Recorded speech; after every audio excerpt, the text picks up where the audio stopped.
Are you not on the server yet? I think there's still a spot in my squad. You can probably join. Oh my god, are you serious, dude? I just spawned in. I literally just spawned in, and then I got immediately team switched. Nice. Thanks, Mr. Server. Appreciate that one. And the bad part is, as you can tell, the attackers already have... Yeah, they already have one objective on in a 64-player Rush server. Obviously, they're better, but I can probably... No, dude. Are you serious? I got team switched to the other team and immediately died. Only in Battlefield, dude. Only in Battlefield. Thanks, Mr. Server. Again, thank you. I really appreciate that one.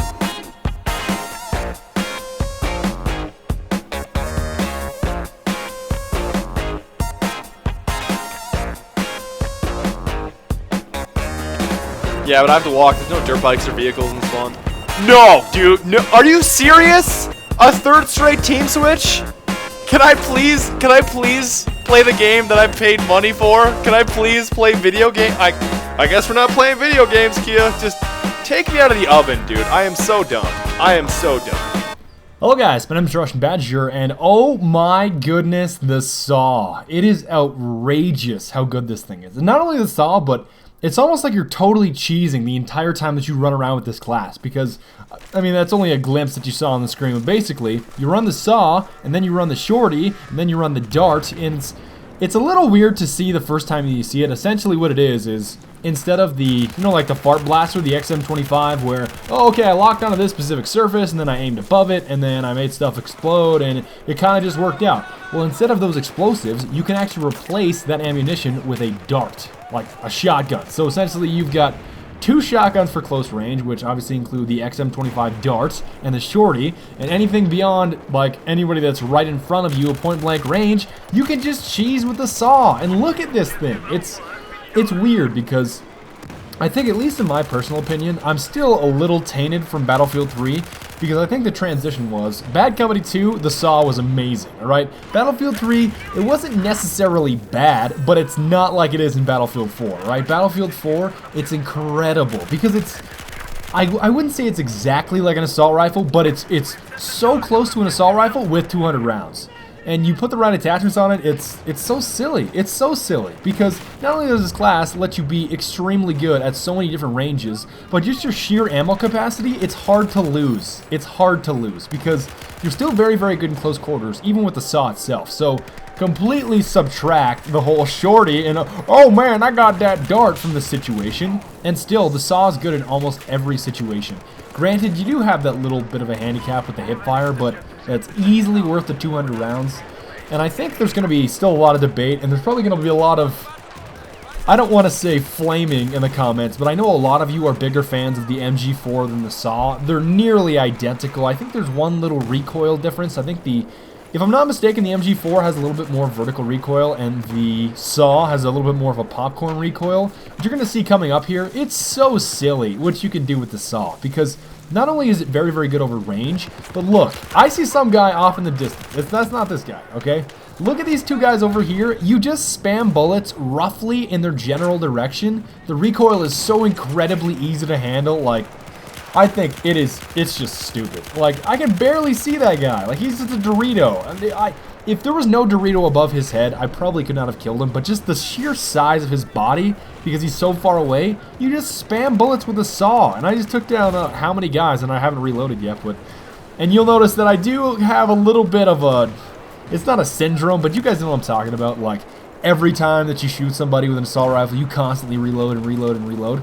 That's something that still kind of happens with me in terms of LMGs, but I'm getting a little bit better at it. That guy, for some reason, wanted to be a stair monster and just lurk and wait for me. It didn't really work out all that well. But I just think, in general, how this thing has assault rifle-like characteristics, in addition to the magazine, not magazine, obviously it's a box, not a magazine. No, I always want to say magazine size, but that's not the correct saying, alright? It's not magazine size. But because it handles so well, just like an assault rifle, as in it's deadly from so many different ranges, and you have 200 rounds, it's hard to go wrong, because I think anybody can use this gun. It's very, very easy to use. And even the hip fire is deceivingly, oh my god, dude, he was going for it, man. He was like, give me a... Oh, wait. That guy has a saw, and he just cut me in half. That's probably my favorite part about the saw as well, is just, it's so surreal not having to reload.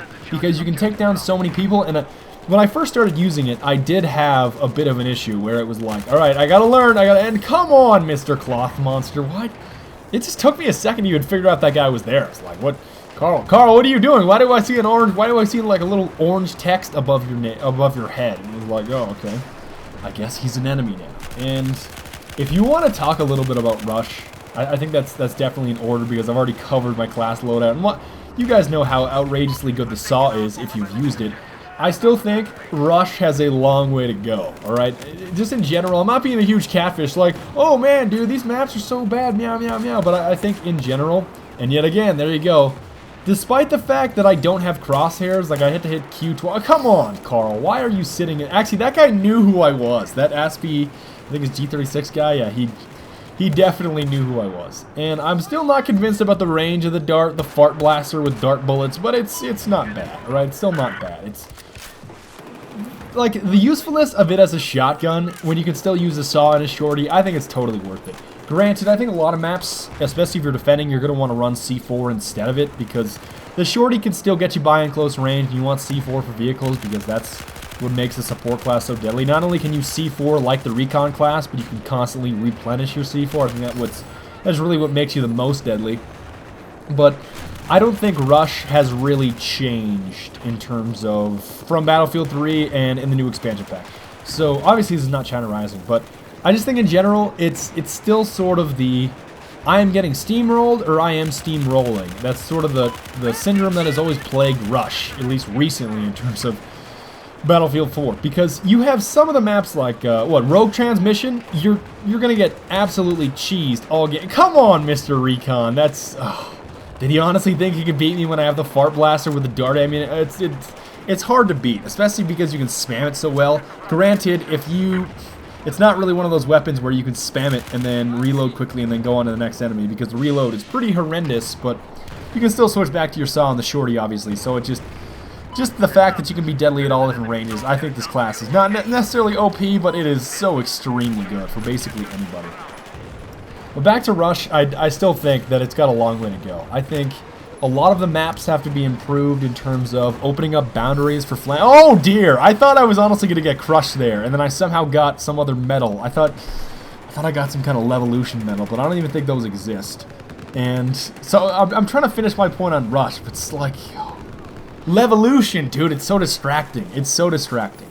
And I think in terms of a lot of the China Rising maps, they're really too narrow in general.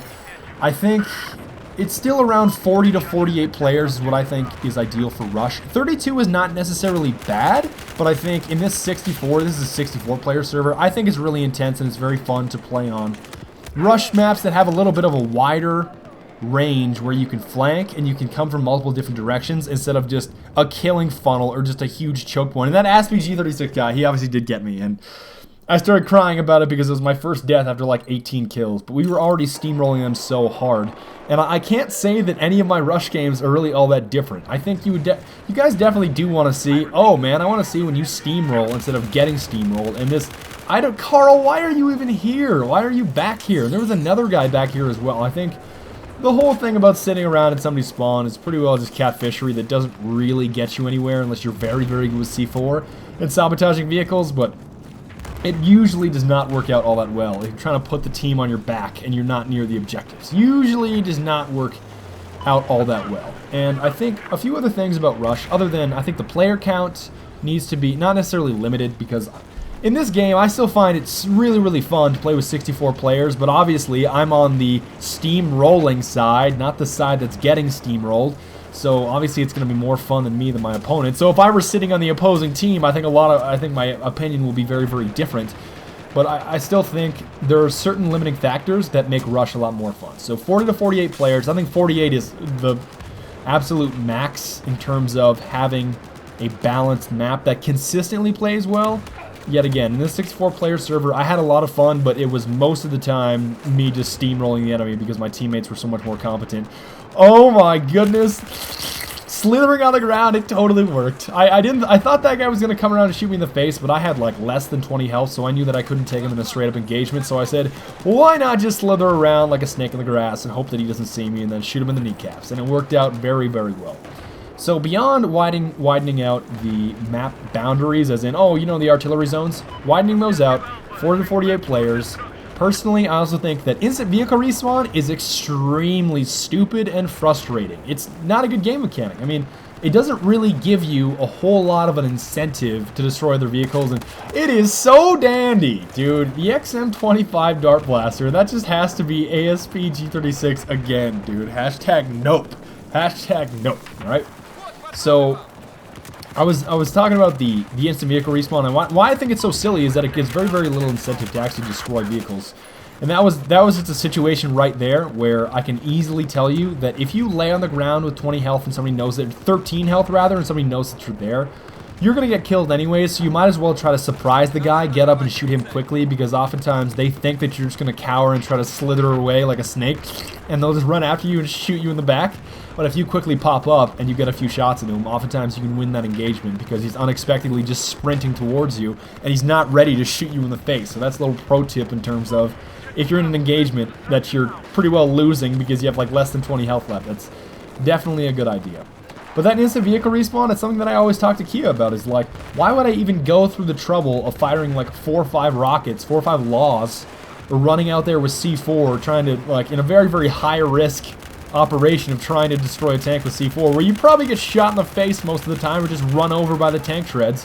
Why would I even bother if I know another tank is going to come around the corner in maybe 15 to 20 seconds as soon as that guy respawns? So I do understand how it does sort of help your team if you destroy a vehicle in an instant vehicle respawn server, because it takes like, oh, maybe 20 to 30 seconds for that tank driver to spawn back in and then drive the tank back towards the forward operating assault area around the objectives. But still, it's so silly, all right? Any kind of servers that have instant vehicle respawn, I usually leave. So in a summation, I would say 40 to 48 players is definitely what you want to be playing in terms of enjoying Rush. The maps that I enjoy playing are the ones with a little bit more flanking room, the ones that don't limit you in some kind of narrow choke point or just killing lane because of explosions and so forth.